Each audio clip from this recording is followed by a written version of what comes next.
dollar. Dirt and money, no soul. Had to go and get it, ain't no time to kick it. Got a stack of flip for my foes. Dollar. Please tell me you can hear me. Don't turn your back and don't neglect me. Just let me know if you need me. Dollar. Let me watch out for my partners. Keep my money long, get my team strong. Let me run away from my problems. Yup, what's good, original crew? You back, baby. We got Mr. Ballen. Shout out to the boy Kari. With this one, man, we got Instructor Decides Their Fate. Yo, he's the one who be recommended most of the time when we get recommendations of which Mr. Ballen we haven't done before and ones we should check out. It comes from him, so we always got to salute to a real loyal member of the crew. But with that being said, man, we ain't gonna hold y'all. We finna get into this distressing content. It's a little late for some distressing content. Right. I see like, hell yeah, roll into the next day. I can't do this, man. But with that being said, make sure y'all check out the links in the description box. Down below. You already know where to go if you want to first before all you gotta do is check out down below. Also, if you enjoyed today's video, man. Knocking it with a thumbs up. Is that funny? No, knocking it with a thumbs up. Alright, we highly appreciate y'all for real. So with that being said, you ready? Mm-hmm. Alright, let's get into it. Let's check it out. Let's see what this one about, man. Let's roll it.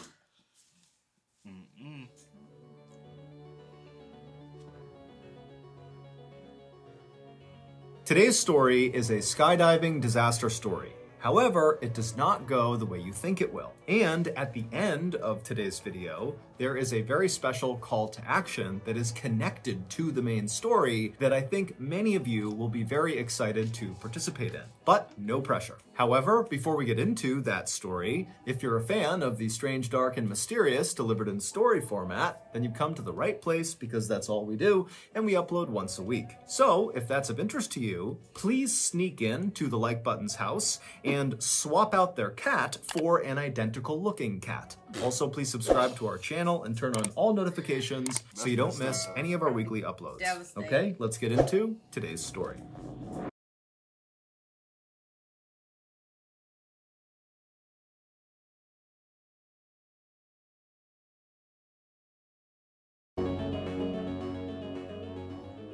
On the morning of August 1st, 2009, 44-year-old skydiving instructor David Hartsock pulled into the parking lot of Skydive Houston in Texas and then made his way inside. A few minutes later, and Dave, like the rest of his colleagues, was hard at work getting ready for the day before the facility opened up and the inevitable weekend rush began. Skydive Houston is actually just a private airport, and it's not really in Houston. It's located about 30 miles to the northwest of Houston in a city called Waller. The main facility of Skydive Houston is situated right up against this huge open airfield that basically looks like a big green grass field. And the main facility itself is comprised of several large buildings, one of which is a huge hangar that contains the Super Twin Otter airplanes, which are the little aircraft that bring the skydivers up so they can jump out. Because Skydive Houston offers something called tandem jumping, it gets a lot of first-time jumpers. Tandem jumping is when a skydiving student attaches to the front of their instructor. Literally, they're buckled onto them, and then the two of them leap out of the plane together, with the student never detaching from the instructor. This method allows the student to just kind of go along for the ride and have no responsibility, while the instructor, who's attached to them, does everything. They make sure they're both stable in the air, they're the ones that pull the ripcord to deploy the chute, they're the ones that land them safely on the ground. And so obviously, tandem jumping really appeals to first-time jumpers. Dave had... Would you ever go sky jump? Will I still do it? I'm saying, would you ever go skydiving? No. I said, would you ever still? Because you never... I ain't never... No, you would never... No. No, I would never. Hey, if you ever skydived before, you know what I'm saying, you got some experiences behind it, let us know about it in the comments, you know. Hey, I got a couple family members who said they wanted to, and they were like, I want to go do a family. I'm like, go ahead. Go do it by yourself, buddy. I would never. Excuse me. And so obviously, tandem jumping really appeals to first-time jumpers. Dave had finished his 3-year-long training course to become a certified skydiving instructor just a few months earlier. But even prior to going through this course, Dave was already a very experienced skydiver with over 800 jumps to his credit. And the reason he had so many jumps is because Dave loved skydiving. It had given his life a focus that really nothing else ever had. Dave had always been a kind of average guy. He lived in a very modest house in a suburb of Houston, and for much of his life, he had worked very normal blue-collar jobs, like he had been a cook at 2 different chain restaurants, he had managed a grocery store, and he also had worked at a soda bottling plant. Dave was divorced and had no kids, but he had a really good group of friends who liked to go to bars and go bowling and play darts. And while Dave was never really unhappy with the way his life was going, as he started to creep into his 40s, he couldn't help but think, I haven't really done anything big or important in my life. And so in 2004, not long after Dave got divorced, one of his good friends asked him if he wanted to go skydiving with him to celebrate that friend's 40th birthday. And Dave immediately thought to himself, this is it. This is a chance to do something big with my life. And so he told the friend, yes, I'd love to go. And after that first jump that Dave did with his friend, Dave was hooked. Whenever Dave was falling through the sky at over 100 miles per hour, it was like nothing else in the whole world even existed. Life became very simple and beautiful. The manager at Skydive Houston saw Dave come in every weekend for years to do all these jumps, and finally he just offered Dave a job. And so that was how Dave left the soda bottling plant to become a skydiving instructor. So, August 1st, 2009 was a Saturday, and Saturdays at Skydive Houston were incredibly busy with basically non-stop tandem jumps all day. Whenever Dave was not working, so he was jumping on his own, he would always pack his own parachute because, like many other skydivers, he liked to make sure it was done exactly right. But when Dave was working, especially on Saturdays when it was so crazy busy, he didn't have time to pack and repack his parachute after every single jump because he was constantly being sent up again and again and again to take another student. And so instead, he would take one of the pre-packed parachutes that were left out for instructors inside of their clubhouse. That particular Saturday in August of 2009 went very quickly, with Dave going up one after another with different students and jumping out and pulling the chute and landing safely over and over again. And then finally, at the end of the day, right around 4 o'clock, when Dave was getting ready to be done for the day, his manager came up to him and said, "Hey, do you mind doing one more tandem jump?" And even though Dave was really exhausted, he's dripping sweat, it's super hot outside, he'd done 6 jumps that day, which was a lot, he said, no problem.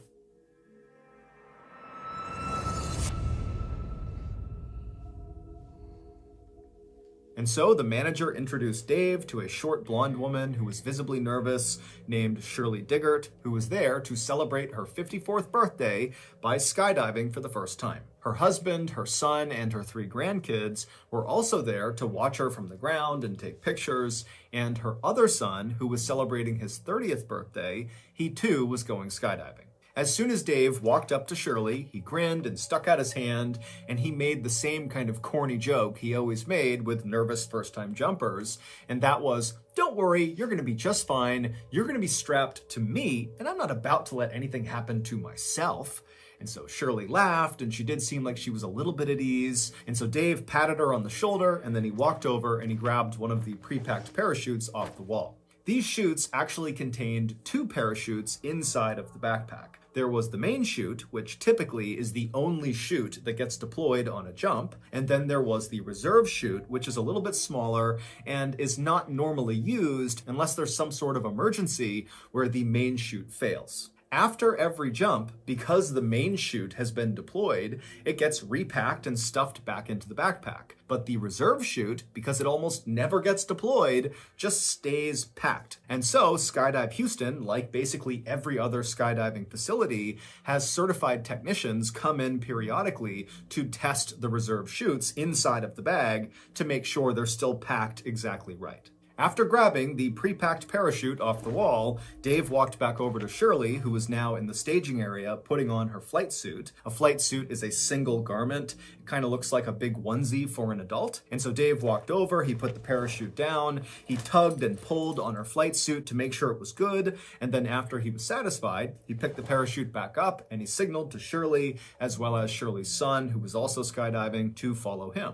And so the trio, they left the staging area, they went outside right to the airfield where there was a Super Twin Otter idling and other jumpers were climbing on board to go for a jump. And so Dave, Shirley, and Shirley's son got in line, they boarded the plane, and a few minutes later, they were airborne. As the plane slowly climbed up to 13,500 feet, which is the jumping altitude, Shirley was sitting directly in front of Dave. They were on a bench seat on the back right of this little airplane, and Dave made a point of talking to Shirley and asking her where she was from and what she did to kind of ease her nerves. Shirley would tell Dave that this was not the kind of thing that she typically did. In fact, she told Dave that her other son, who was jumping with them, when he first decided he wanted to try skydiving a year earlier, she had desperately tried to talk him out of it, saying it was too dangerous. But recently, Shirley and her husband had decided that they needed to be more adventurous. They lived in a quiet town in rural Texas where Shirley was a mail carrier and her husband worked in a mine, and their lives were just kind of simple and very routine-oriented and kind of boring. So when Shirley's son, who was skydiving with them that day,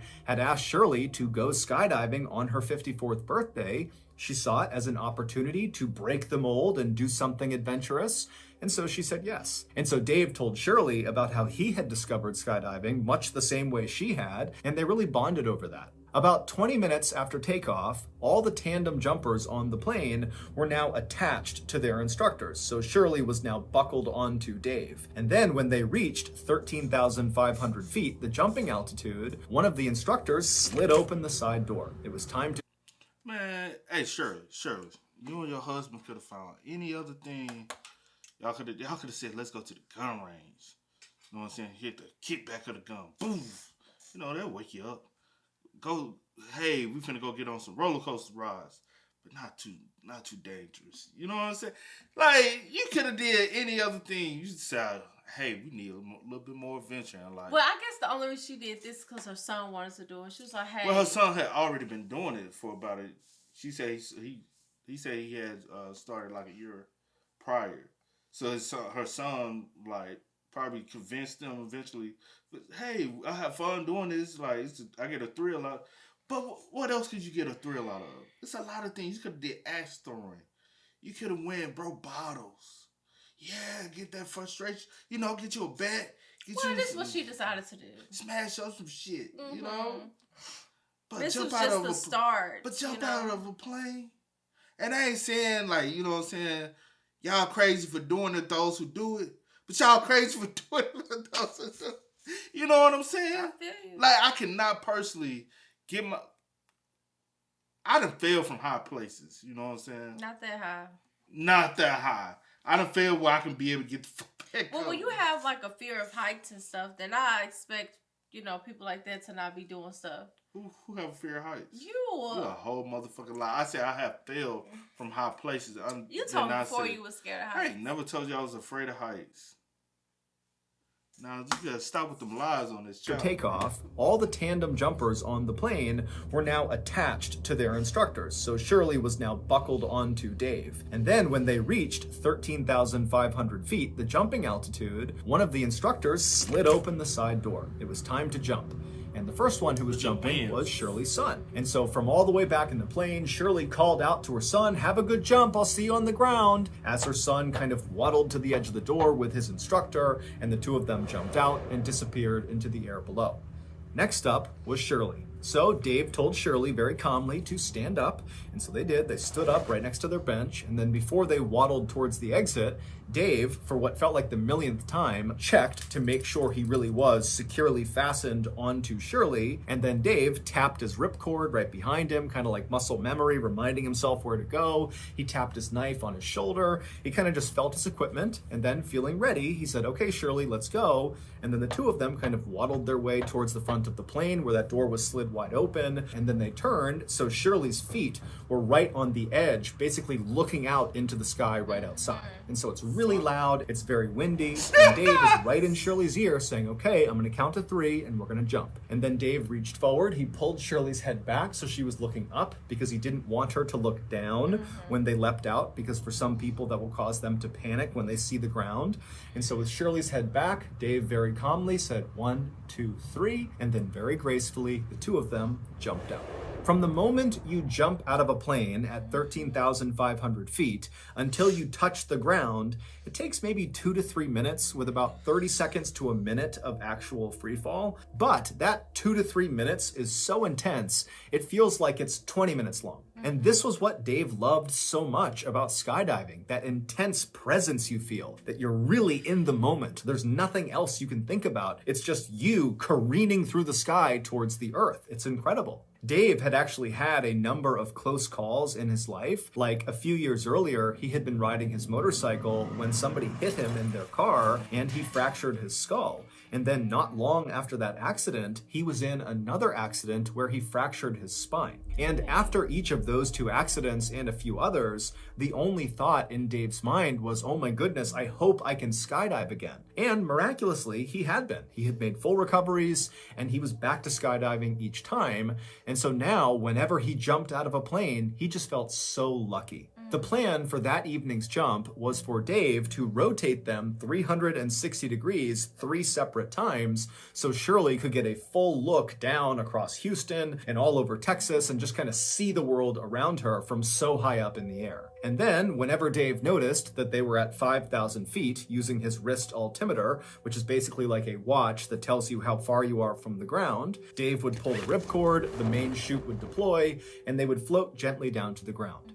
And at first, that is how this jump went. After they exited the plane, they stabilized in the proper horizontal position with Shirley in front, her stomach pointing toward the ground, and Dave obviously right behind her, controlling the skydive. And then after a few seconds, Dave slightly changed his body position and began rotating them 360 degrees so Shirley could look down and see all the highways and cars and barns and houses and the city off in the distance.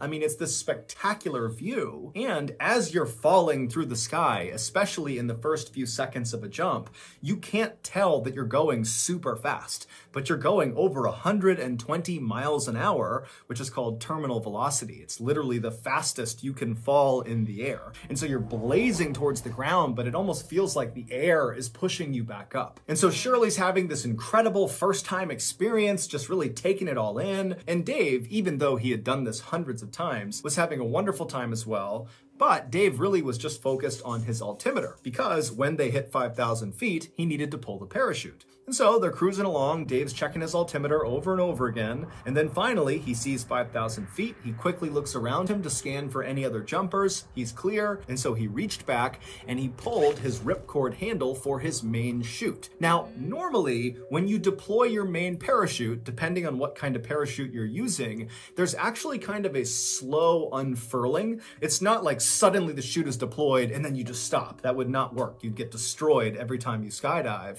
So the way it's packed is it kind of unfurls slowly, and it's like a gradual slowing down. But after Dave has pulled the ripcord handle, there was an immediate yank of the parachute backpack up and away from him, and then from somewhere above him, he heard a loud popping sound. Now, Dave had jumped enough times to know that this was not normal. There was a problem, and he would be right. The main parachute had deployed out of the backpack, but it got tangled on the way out, and so it did not inflate at all, and so as a result, it was not slowing them down at all. But worse than that was this tangled up parachute was still attached to them, and it kind of became like a sail, and it turned Dave and Shirley onto their sides and began whipping them around in something called a death spiral, where literally you're just spinning so unbelievably fast that normally jumpers will actually lose consciousness. They're spinning so fast. But Dave, being a very experienced skydiver, he tried to stay calm. He tried to track his way out of this death spiral, which is when you put your arms and legs straight and try to go in a straight line through the air. But it didn't work. He just kept on spinning faster and faster. And at this point, Shirley, she's practically losing consciousness. She's yelling what's going on. And Dave is just trying to stay calm. He's still trying to get out of it, but he knows there's no way. But Dave remembers he has 2 knives. And so he decides he's going to cut away this tangled main chute and then deploy his reserve chute, because you don't want to open your reserve directly into a tangled parachute. And so, man, I would have been freaking the fuck out. You know, like, I probably would have pissed myself. I probably would have shit myself. You know what I'm saying? I would have been like, Dave, let me put my jaw down. It's coming out, Dave. For real, though. I feel you. I would, Dave. Child. Dave. You know how people, oh, we still spinning. You know what I'm saying? I do. I'm just like, God. My goodness. You know how, I don't like, know what would have been going through my You know mind. how frightening that is? You just spiraling out of control.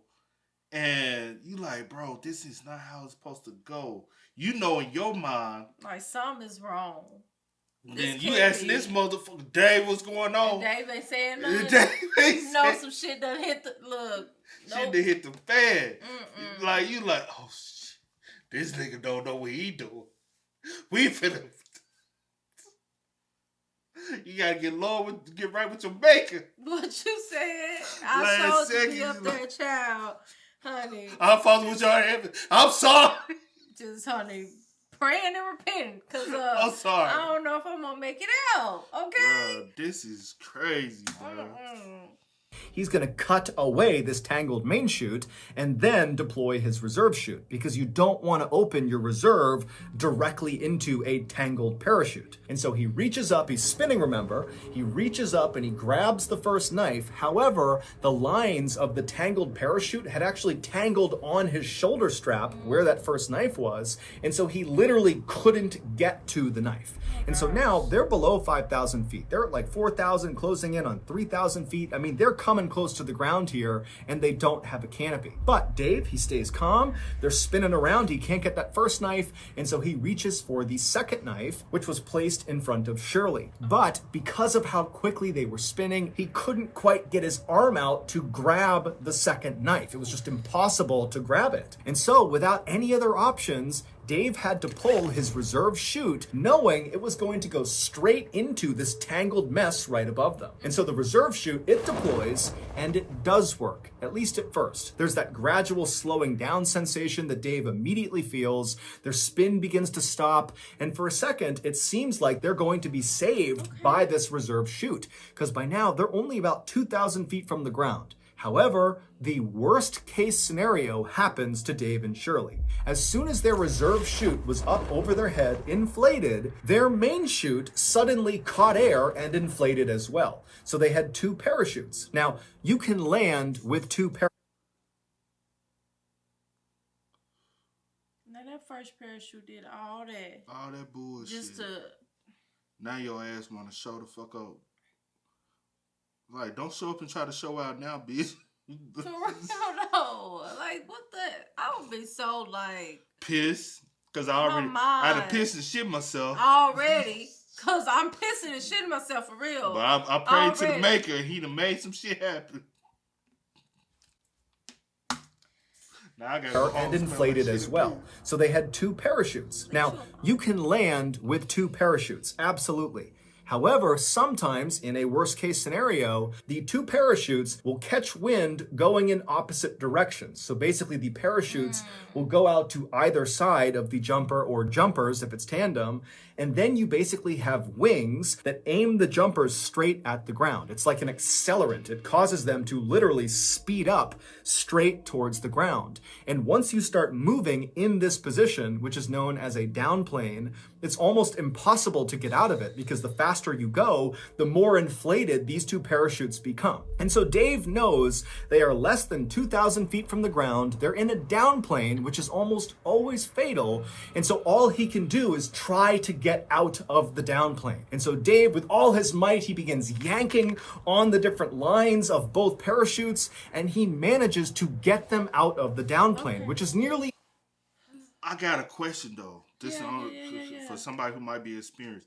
Is there a possibility he could have cut the one of the parachutes off? But if you do that, are you still putting yourself at risk of one of the parachute failing then? Right. You get what I'm saying? Because now, if both of them are working, you don't need one, right? So, also, you start to slow down a little bit. You could have possibly now since you're not tangled. No, he's still tangled because he's still tangled up here, possibly.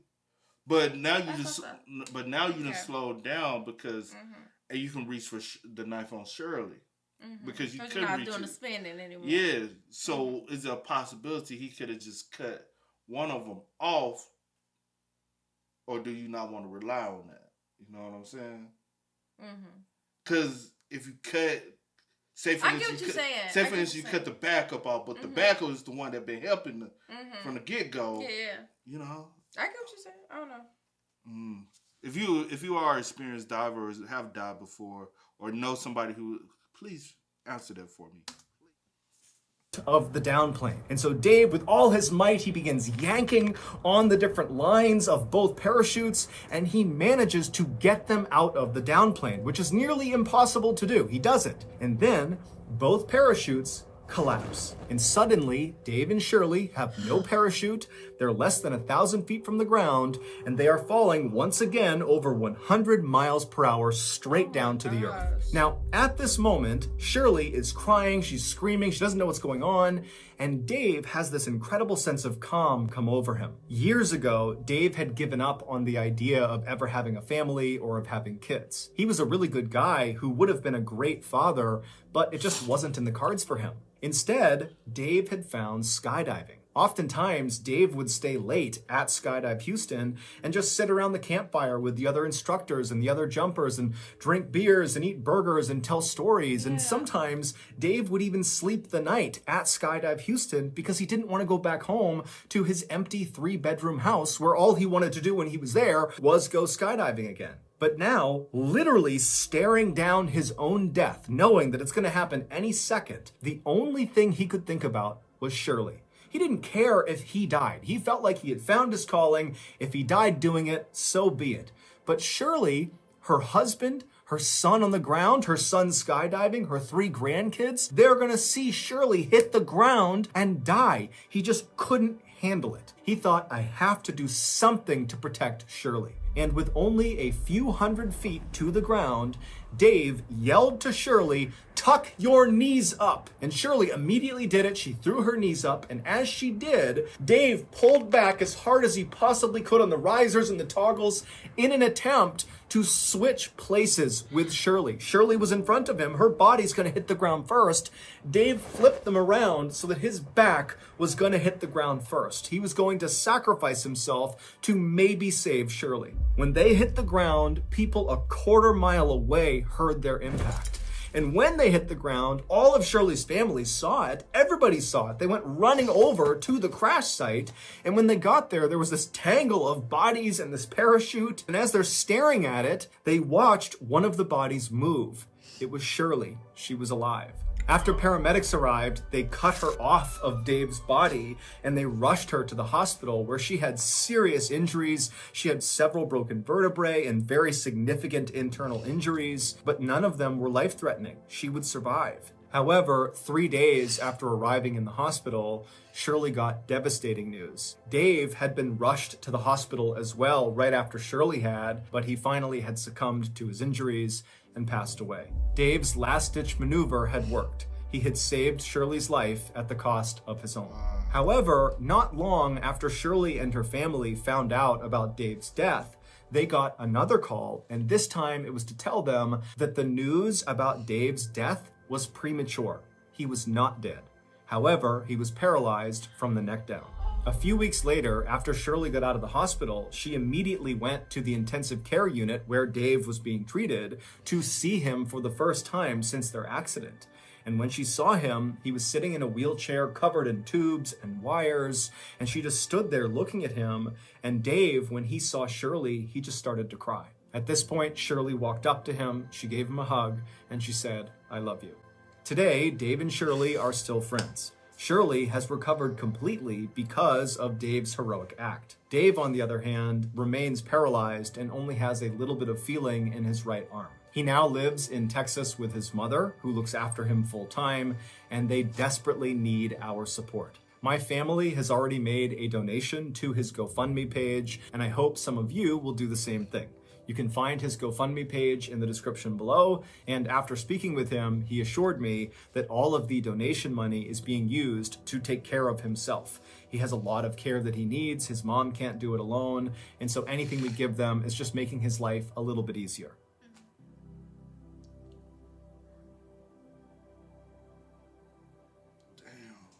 I always tell my oldest daughter to do things that scare her, because oftentimes those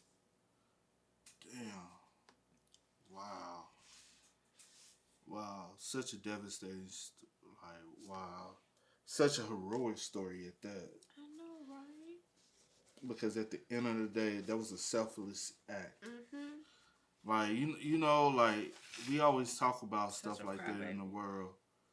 Like people fail to put themselves in harm's way for other people. For other people, yeah. You know what I'm saying? Like, because at the end of the day, he knew, like,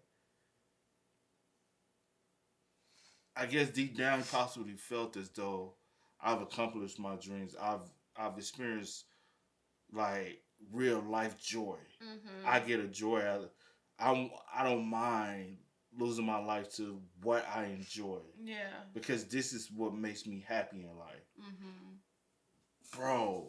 And then the impact, a quarter of a mile honestly, away. like just with him being so experienced in the way they were positioned, he knew that if she went down the flat like she did, that was going to be and they probably fatal. both would have.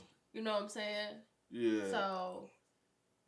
And I say this, possibly one reason why they both survived is because they were able to slow down a little bit, and it wasn't from the entire way. It was like, yeah, and then just with all the experience that he had and him doing all that he could in the moment, did okay, yep, yep. What? I know, no, because I'm just like, I'm such a crybaby, but yeah. This is a very touching story. It was. It most definitely was. Shout out to Dave. Dave is a real hero. Yeah, most At the definitely. end of the day, he sacrificed himself. Facts. Like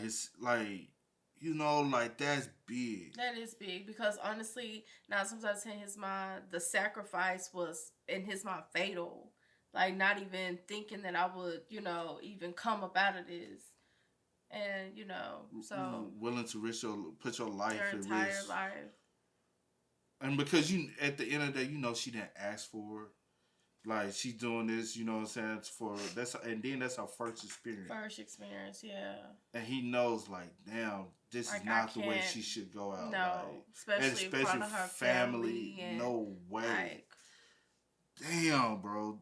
And that's the reason why, to be honest, every time they go up there in the air, there's a possibility of death. Yeah, it is. No, at the end of the day, because people be like, you can die. Like, it's understandable. Like, you can wake up. Anything can happen to you. Yeah, you can leave out the house. You ain't even got to leave out the house. Right. You won't even wake up. Or steps. You got steps. You can just trip down or not one day. wake up at all. Like, yeah, we know, like, things like that. But when you're, like, for real, like, hey, I'm going to... Doing something very extreme. You really put your life at risk. Facts. And he's just like, it's another day in the office. Yeah. This is just another day doing what I love to do.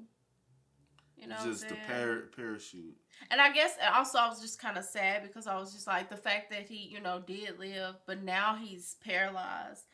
Can't even, and like all you have is those memories. You know what I'm saying? And I'm just like, he can't dang, enjoy what makes him the happiest. what made him happy, like 100% happy. And now all you have is those memories. I mean, it is like a blessing that you still have your life. Yeah. You know what I'm saying? But it's just like... But some people, you know what? At the end of the day, some people would have still chose death. Because, like he said, he doesn't have a wife. He doesn't have kids. Yeah. Only person he rely on now is his mom. And he can't do what he truly loves in life. Is skydive. Yep. So, to a lot of people, they'd rather choose death than to still be here. So, yeah, I have heard stories like, you know, like traumatic stories like this. And people be like, I just wish I would have died that day. It's so crazy. But when you hear people say that, you like, for real? Like, really? But... And it's so crazy how they ruled him, like, dead before. Like, he was still alive. I've seen stuff happen like that before, and I'm always wondering, like, how the fuck y'all just... Who put that information out? Who gave, like, but yeah. I guess because of the impact and how everything looked. Or maybe on the scene, possibly, and then they was able to... And that's the reason why sometimes I be saying, I feel like some people, they pull that plug too fast. Yeah. Like, they don't give the people hope. They don't give them a chance. Yeah. And they just be so quick to, all right, he's not going to make it. Yeah. And not knowing, hey, if you possibly give them another week, they can come back. Yeah. Mm-hmm. Hey, man, shout out to Kari for recommending this one, man. This was a good one, man. It was a good one. Unfortunately, the events is not good, but it was good to hear about this. Yeah, the events wasn't good, but... Hear about this situation. Damn. Just to hear about their stories and... Yeah, I don't have any words, honestly. Yeah, but most definitely, man, make sure y'all spam us up in the comments. Y'all let us know y'all thoughts and opinions about it in the comment section down below. But as always, y'all know how it go, man. I do go by the name DJ New Kid. This is... You are? Go and get it, ain't no time to kick it. Got a stack of flip for my foes. Dollar,